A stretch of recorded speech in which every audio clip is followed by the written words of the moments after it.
with matchmaker Robert Diaz. Now, Robert, talk to us about the significance of Miguel Cotto versus Kamagai. Well, I mean, look, it's as a fan, as the matchmaker, it's a fun fight. It's a can't miss. Yeah. On one side, you got Kamagai that maybe never dreamed of fighting a fighter of the status of Miguel Cotto, so he knows what this means for his career, for his legacy, for his future. A win over Miguel Cotto, I mean, that's probably, it could be, if not the biggest, one of the biggest victories in the sport of boxing for Japan. For Miguel, it's a fighter that's just dying to go in and get back in the ring and put on the big fights once again. So it's a fight that both of them are going to come hungry to be back in the ring.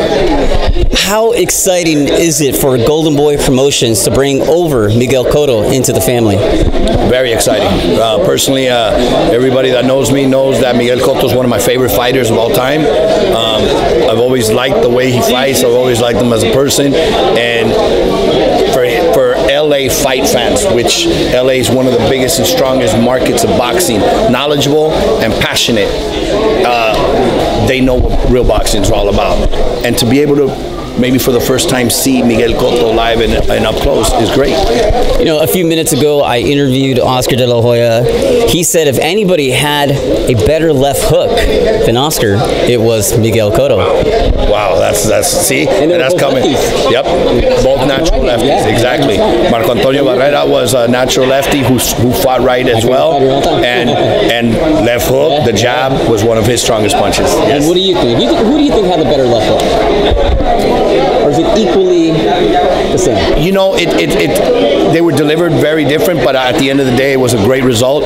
Oscar's was very fast and explosive. Yeah. Miguel, this is what personally made me a big fan of Miguel. He's not so fast. He's not a big puncher. His timing is precise. Right. Miguel was already throwing the jab before the opponent was in place. By the time he got in there, it's like, boom, I'm being hit. His timing's perfect. His defense, his way of breaking you down. You know, different eras, but definitely one of my favorite fights I would have loved to see. Ricky Hatton against Miguel Cotto. That would have been a hell of a fight. Would have been definitely favorite fight to see. Now, let's talk about the biggest boxing event in 2017. That's Canelo Alvarez versus Gennady Golovkin. September 16th, I believe, right? Right. It's going to be a tremendous fight. 2 years ago, I would have favored Gennady Golovkin. Now, I see it as a 50-50 fight. It's very, very close. Canelo looks stronger, he looks more mature, and ready for a fight that you don't want to miss. Absolutely, you don't want to miss it. I mean, that is the Super Bowl of boxing, and you said it 2 years ago today.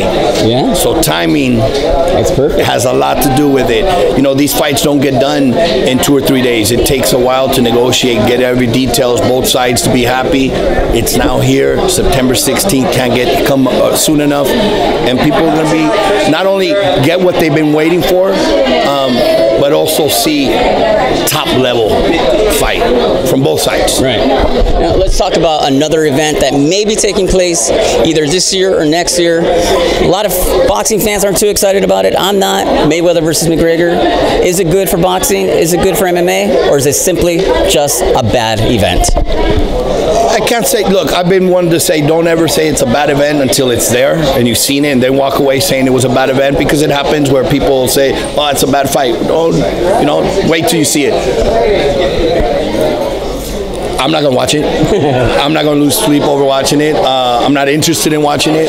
If both were doing their own sport, then it's interesting, because now it's like, wait a minute, what happens when the boxer gets taken to the ground?